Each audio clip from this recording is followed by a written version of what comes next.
Chapter 4 Blackwater Marches and Battle of Deserted House. No experiences connected with our sojourn at Suffolk will be better remembered than those long and wearisome Blackwater marches which so sorely tried the physical endurance of the men.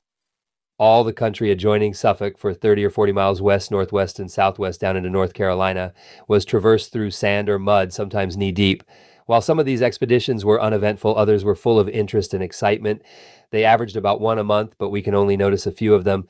Those who made these tramps will recall the names of several places we visited: Carsville, Holland's Corners, Franklin, Blackwater Bridge, Somerton, Quaker Settlement, Providence Church, Blanchard's Corners, Zuni, Deserted House, Windsor, and South Key, the first march of which I find any record occurred October 3rd, 1862. Our regiment was not under fire, but the 13th Indiana lost 1 killed and 5 were wounded. It was a hurried march of about 50 miles, and we returned to camp well worn out. With one exception, our next march was perhaps the hardest we made. At 3 p.m., October 30th, 1862, the long roll was sounded and every able-bodied man ordered at once into battalion line. We were then directed to break ranks and prepare to march in half an hour at the tap of the drum. At 4 o'clock, the command, "Forward and march," rang out. The writer in charge of the drum corps received this order: "Play a quick step and a mighty quick one, too." We carried 3 days' rations consisting of 30 hardtacks, a piece of salt beef, some coffee, salt and sugar, also 60 rounds of ammunition. When about 4 miles out, we halted a few minutes to let the cavalry and artillery pass us, which they did on the gallop. Resuming the march, the column was pushed ahead at a rapid pace with a persistent close-up, double-quick for 21 Virginia miles, 25 miles in all, with but 3 or 4 5-minute halts since leaving camp. A person who never experienced a long, tiresome march of this character can have but the faintest conception of its wearisomeness. In some of the regiments, the poor, tired, and footsore men fell out and dropped by the roadside by the score. Some of the officers on horseback were yelling at and cursing the poor fellows, ordering them to get up and go on. Some succeeded in staggering on, others could not take another step, although in some instances prodded with the sword or bayonet. This statement is made from the writer's own observation. Although there was but little straggling from the ranks of the 130th, we all regarded such treatment as inhuman and wholly uncalled for. Had there been any great interest at stake, it would have been different. At 2 o'clock next morning, we halted for a couple of hours in an old cornfield, and with canteens for pillows, some of us lay down upon the cold, damp ground to try to get a little sleep. Awakened at 4 o'clock by the roar of cannon, we were hurriedly called into line, expecting an encounter, but there was no enemy on our side of the Blackwater, and all the roar and racket was caused by our artillery shelling a force of the enemy across the river at Franklin. Our next order sent us flying some 4 miles in a direction directly opposite the firing, and it was thought we would come upon the enemy from a different point. Instead of a battle, however, we were turned and marched by our unfeeling commander at a furious rate toward Suffolk without a halt for 16 miles. One would have supposed we were being pursued by all the forces of the Confederacy. It was about 11 a.m. when we halted for breakfast, having marched not less than 45 miles in 19 hours, not having tasted food since leaving Suffolk. After a good rest, the march was resumed, reaching Suffolk at midnight. We had traveled 54 miles in 32 hours with but one meal, and with many of the men, no sleep. I subsequently learned that there was not the slightest excuse for this cruel treatment of the men. It was only a freak of the general to see how great a strain they could endure in case of an emergency. It was very easy for him, seated upon his horse, to gallop along the column, giving his heartless commands: "Move up there faster," or "Captain, keep your men closed up," or "Lively there, you men, step faster." Doubtless to others of the regiment, as with myself, the object of those long, severe marches has been somewhat of a mystery. Recently, however, it has all been made clear. General Dix, in 3 of his official reports to Halleck, refers to the matter. He says, "I have directed Major General Peck to keep his forces constantly in motion so as to accustom them to marching instead of rusting in camp." It is needless to remind any of the old 130th that Peck carried out that particular order of his chief to the fullest extent. For between marching and building forts, the men got an all-sufficiency of exercise. General Peck gives a twofold reason for these expeditions, namely to cooperate with General Foster down in North Carolina by drawing off the enemy, also to keep himself informed as to what forces threatened Suffolk. In my researches of the voluminous official reports and correspondence of Generals Peck, Foster, and others with General Dix, as well as that between Dix and the War Department, I have learned that the forces at Suffolk, instead of being a sideshow, were regarded as vastly important in planning the great campaigns of the war, far more important than any of us had a conception of at the time. The night of December 1st found us again on the march and rapidly pushing out from Suffolk on the Franklin Road. By morning, we were in the vicinity of Franklin, some 25 miles distant and on ground just occupied by the enemy, who retired as we advanced. While breakfasting, we were startled by rapid firing not far away and were quickly formed in line of battle. A furious charge of 500 Confederate cavalry had been made upon gallant old Sam Spear's Pennsylvania troopers, who were instantly drawn up for a countercharge, which was made with such impetuosity that the rebels were thrown into confusion, chased to the Blackwater, and across their floating bridge under the guns at Franklin. Within 20 minutes, our men commenced bringing in prisoners and spoils. Among the trophies was the recapture of the famous rocket battery, taken from McClellan during the 7 days' fight before Richmond. 12 of the enemy were killed and 21 prisoners captured, besides horses, saddles, guns, etc. To us at that time, this splendid charge was a thrilling spectacle, although later on in our experiences, cavalry charges ceased to be a novelty. The Secesh batteries across the river opened upon us, and we enjoyed the novelty of hearing a few screaming shells pass harmlessly over our heads and burst beyond us. Our boys also had the satisfaction of witnessing the working of the rocket battery. Among the prisoners were the gunners who worked it, and for a joke they were ordered to return the fire in answer to the rebel guns across the Blackwater. But none of our long tramps ever tested the marching qualities of the men, as did that never-to-be-forgotten night of suffering known as the Windsor March, made January 10, 1863, at the closing up of a 3 days reconnaissance in the enemy's country. We had been tramping around in various directions in search of General R.A. Pryor and his rebel forces, which were fully as large as ours, if not larger, but who refused to give battle and eluded us at every point. It should be borne in mind that on the day in question we were called up at midnight and stood in line of battle until 4 a.m., when the march for the day commenced and continued without a halt until 1 p.m., and then for only 10 minutes. Our route had taken us from Quaker Church to Blanchard's Corners and McLenna's Station, thence via Deserted House and Western Branch Church on toward Windsor. We had tramped through a deep sand and a burning sun, but a heavy storm set in, and the last 8 miles before reaching Windsor were made over wretchedly muddy roads. At Windsor, we were formed in line of battle, where we stood in the pouring rain for nearly an hour, when we broke ranks to get supper, and as we supposed to encamp for the night, as we had tramped 28 miles and eaten nothing but the hardtack we had munched while on the march. Though weary and footsore, we started to kindle fires and make coffee when the order came to pull out for Suffolk, 13 miles distant, with all possible dispatch. Colonel Spear commanded the expedition, and from his official report we learned that there was no occasion for this order, as he clearly states that he had learned from his scouts that the enemy had rapidly retreated, with all his forces, across the Blackwater. He further states that in consultation with his several commanders it was decided to return to Suffolk that night. Such a decision was very nice for himself and commanders, all well mounted, but to the poor tired boys it was simply an act of cruelty. But fall in, lively men, was the order, and we were soon in motion. Already we had been taxed to what seemed our utmost endurance, but our sufferings had only just commenced, and it was with tempers badly roiled that the men pushed out into the rain and darkness. Soon our overtaxed limbs began to rebel, and oh, that night of racking torture! Even now our bones ache as we recall the anguish of that occasion. The deep sand had become deep mud, and the night was one of Egyptian darkness. The pouring rain pelted our faces, and we were drenched to the skin, while our shoes and pants were loaded with mud.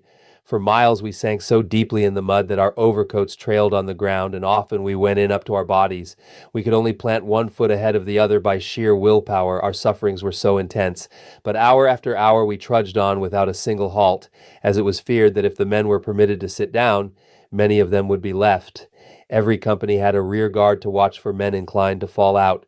For miles we could see the red glare of campfires in the direction of Suffolk reflected on the heavens, yet, like the ignis fatuus of the swamps, we seemed to get no nearer to them. To cheer up the weary men, Colonel Thorpe rode the length of the regiment, shouting, "Keep up good courage, boys. I'm going ahead, and we'll have fires and supper for you when you reach camp." But that tonic soon failed, and Captain Flint reminds me that as a last resort, Colonel Gibbs ordered the band to play.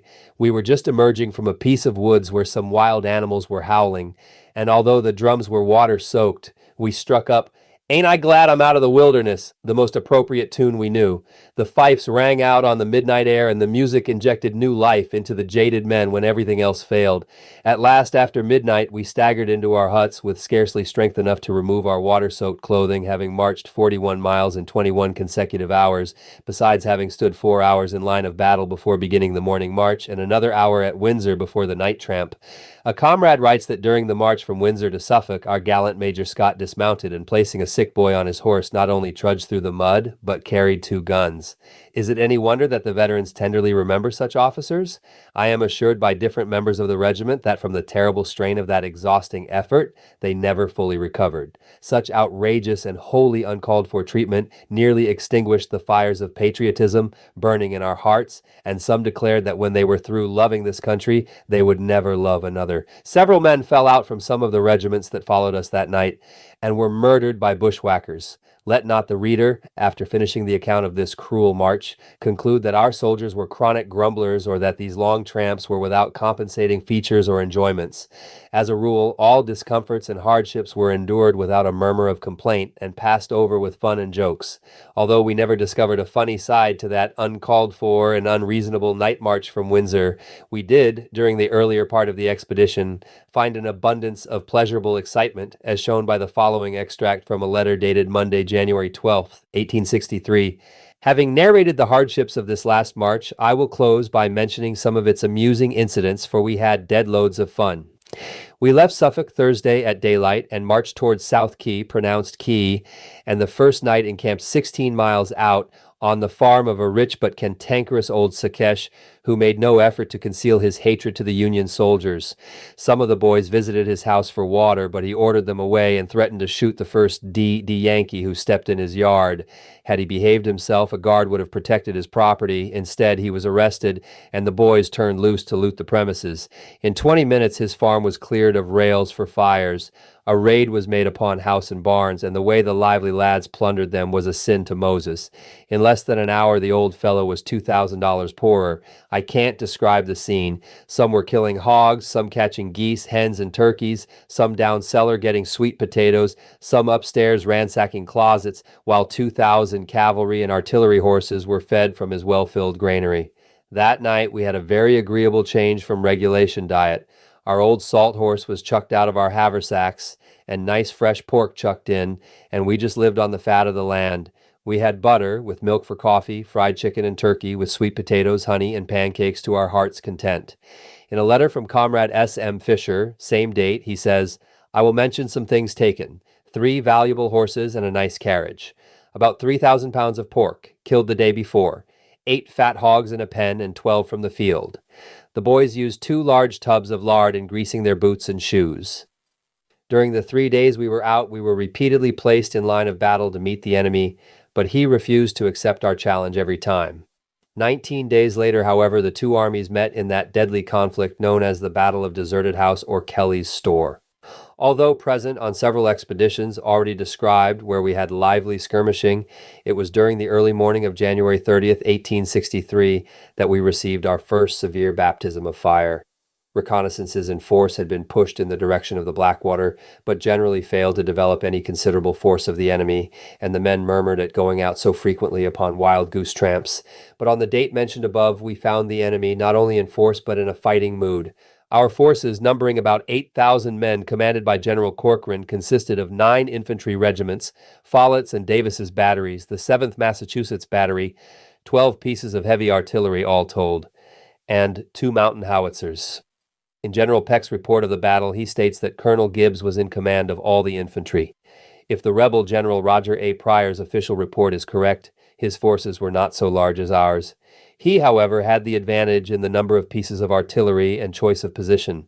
His batteries were well equipped, containing in all 16 guns. About 11 o'clock on the evening of January 29, 1863, orders were quietly issued to the regiment to promptly prepare to march with 60 rounds of ammunition and 3 days' rations. For the first time, I was directed by Colonel Gibbs to take along the stretchers with the assurance that we would probably have abundant use for them. It was past midnight when we moved out in the direction of the Blackwater upon what proved to be the last march for several of the regiment. Colonel Spear's cavalry led the extreme advance, followed by the old 13th Indiana Infantry with the 130th New York next in order. When about 8 miles out, the cavalry exchanged shots with the Confederate pickets, which sent a thrill of animation through our ranks, putting us at once on the qui-vive. We were at this time a mile or more from the deserted farm where the battle occurred. There was but one road leading to the farm, and the country on either side abounded with swamps, but a skirmish line was deployed, and we moved rapidly forward. Before reaching the cleared land, we waded a creek and turned off to the right into the edge of the woods. Colonel Spear had charged and driven in the rebel pickets, and just at the edge of the clearing had run up his 2 mountain howitzers and opened upon the enemy, whose campfires were visible on the opposite side of the farm. We chuckled as we thought the Johnnies were catching it in good shape and would quickly dig out, but they were not of that kind, and soon taught us that war was a thing two could play at. Knowing the lay of the land, they had so planted their batteries as to get our range exactly, and replied to Colonel Spear by opening upon us with their every gun. Through the darkness we saw the flash of the cannon, and instantly their missiles of death came blazing and screaming through the air, tearing through the treetops or bursting in our midst until it seemed as if pandemonium was let loose upon us. This fearful crash of cannon and deluge of shells came so suddenly and unexpectedly that the men were for a moment dazed, but quickly regained composure. And to the honor of the 130th New York, now for the first time under severe fire, not a man flinched during the terrible ordeal. The Federal batteries came up at a gallop, and taking a position in the open field, vigorously replied to the enemy's guns. Then ensued an artillery duel, lasting 3 hours, which for precision and rapidity of firing has seldom been equaled and never surpassed, considering the numbers engaged. The guns were worked with a zeal that promised annihilation to the belligerents on either side. The pyrotechnical display in the pitchy darkness of the night possessed all the elements of sublimity and terror. The flash of the guns and the long, bright lines made by the burning fuse of shells as they flew, either way in curves through the air, made a grand and beautiful picture which, but for the destruction wrought, would have been most enjoyable. By the fitful light of bursting shells could be seen the ghastly features of the dead and dying, and the ground strewn with slain horses, while riderless ones galloped over the field, trampling underfoot friend and foe. Not until daylight did the thunder of battle for a moment cease.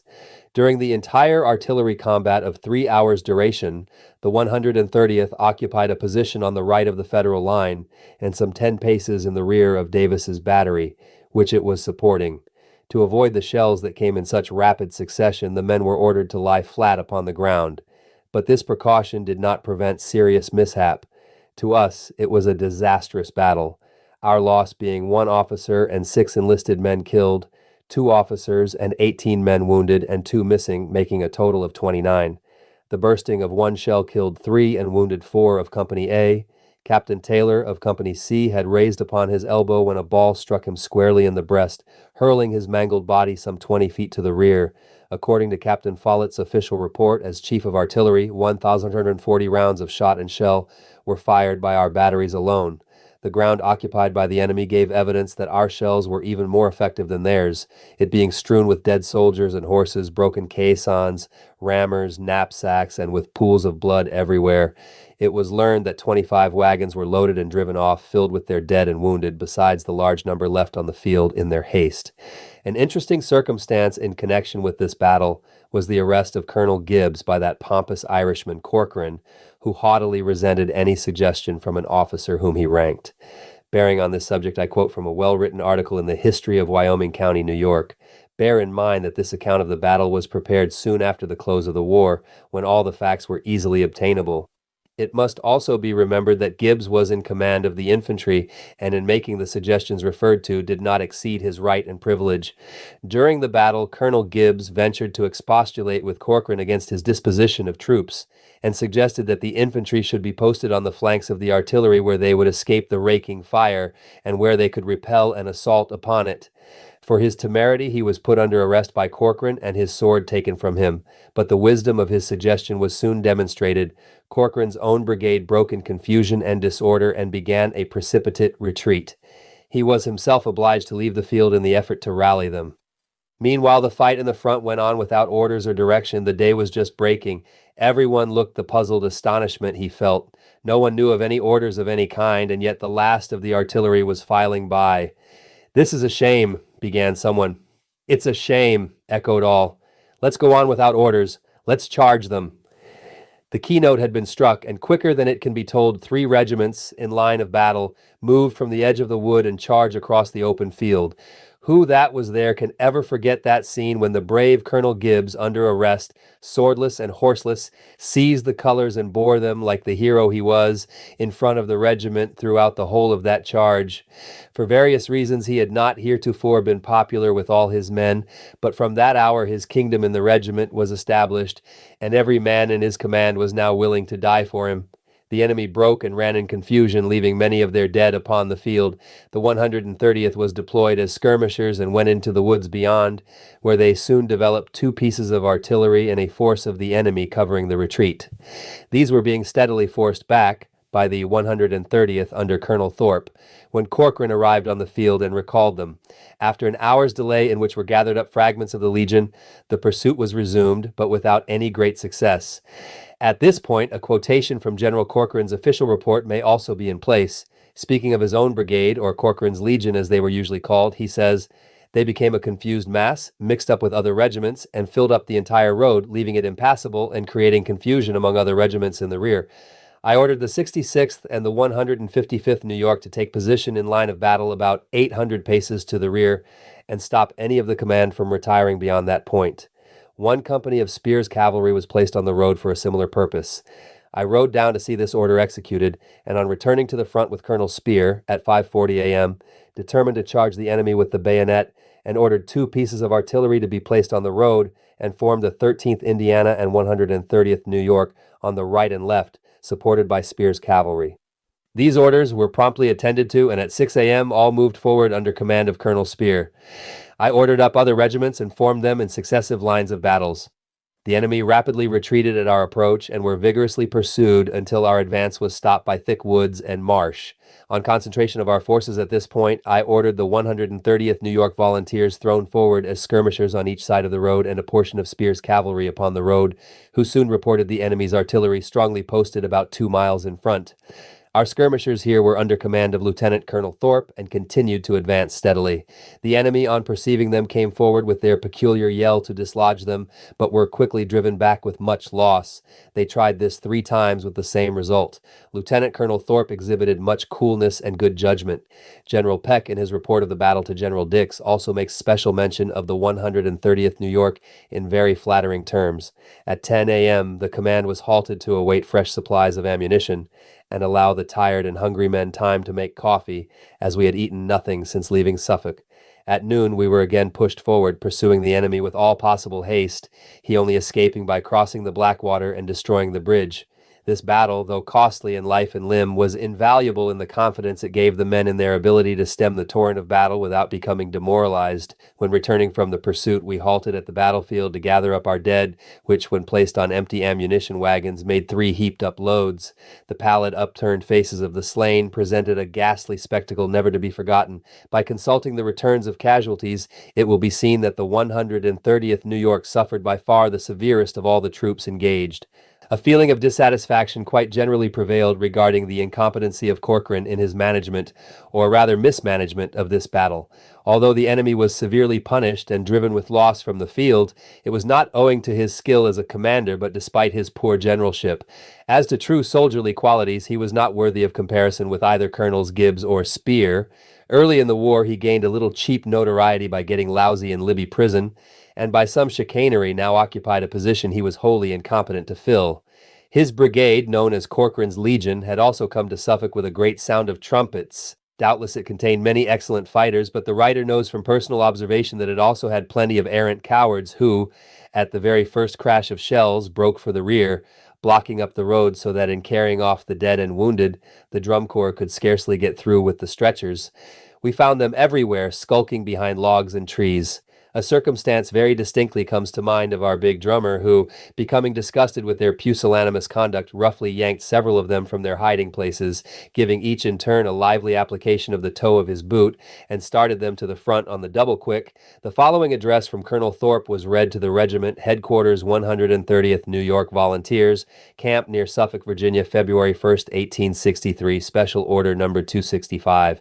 The commanding officer desires to offer his thanks and congratulations to the men and officers of the regiment for their unexceptional coolness and bravery in the late battle. He wishes to assure them that they did honor to themselves and have maintained that good name and high reputation for discipline and valor for which they have been esteemed by the commanding general of their division. And while we mourn for our comrades who have fallen and fertilized the soil with their precious blood, we will remember that we have reason to renew our wise and holy purpose, our spirit of chivalry and valor, that we will avenge the sacred blood of our dear brethren whenever and wherever we may meet the infernal and God-forsaken traitors. By order of T.J. Thorpe, Lieutenant Colonel, commanding 130th New York Volunteers, R.A. Britton, Lieutenant and Adjutant, incidents of the battle. Comrade Pettibone of Company C furnishes the following incident. Captain Taylor had a presentiment before leaving Suffolk that he would be killed and had packed his effects, leaving them in charge of Willis Parker to be sent to his wife if he should not return alive. He also asked the privilege of signing the payroll, requesting his salary also sent to her. In marching out to the deserted farm, he was unusually quiet for him, scarcely speaking during the march. Just before the battle, he remarked to some of the men who were joking, "Boys, you had better keep quiet, as some of you will be in heaven or hell before morning." Within 5 minutes we got the rebel shells and were ordered to lay flat upon the ground. Captain Taylor was just at my right and had said nothing for nearly 2 hours when Major Scott came down the line smoking a cigar and said, "Taylor, how are your men?" To which he replied, "Some are dead, but most of them are all right," and added, "Major, have a chew of tobacco with me." This Scott declined as he was smoking and turned to go up the line. During this conversation, Scott was as cool and seemingly unconcerned as if nothing unusual was going on. Taylor said, "I'll take a chew," and raising upon his elbow had his hand in his pocket when the shell struck him. Alfred Bigelow relates that the battery in front of Company A had lost so heavily that the captain was compelled to call for volunteers to help man his guns. Johnny Keegan responded, "I'll go," but he had not been with the battery 10 minutes before he was killed. Another comrade gives this incident of Colonel Gibbs. During the hottest of the battle, a shell tore up the ground just in front of the regiment. Noticing it, the colonel stepped out and stood upon the spot. Someone called to him, "Colonel, you had better get away from there." To which he jocularly replied, "Lightning seldom strikes twice in the same place." It was a singular fact that most of the dead Confederates left upon the field straightway turned black in the face, which circumstance gave rise to the common but probably erroneous impression that the rank and file of the enemy were plied with whiskey and gunpowder to stimulate their courage on the battlefield. Lieutenant Flint furnishes these instances of heroic deeds. Instances there were of heroic conduct that bordered on the sublime. A cannoneer held himself up by his gun and rammed home a charge of powder and ball after one of his legs had been torn to pieces by a shell. The poor fellow died from loss of blood before the surgeon could get to him. Another instance of bravery was manifested when one of our caissons exploded. A badly wounded soldier hobbled out and extinguished the burning tow by stamping on it so as not to reveal the location of the battery. General Roger A. Pryor, whom we had thrashed so soundly, was a resident of Suffolk previous to entering the rebel army, but at this time his fine residence was occupied by General Peck as headquarters. Just before the battle, some of the citizens boasted that it would not be long before General Pryor would be there and make old Peck dig out. Prisoners also stated that Pryor had declared his intention of capturing or routing the Yankee desecrators of his home. He not only failed in this, but lost favor with his own army and was removed from his command.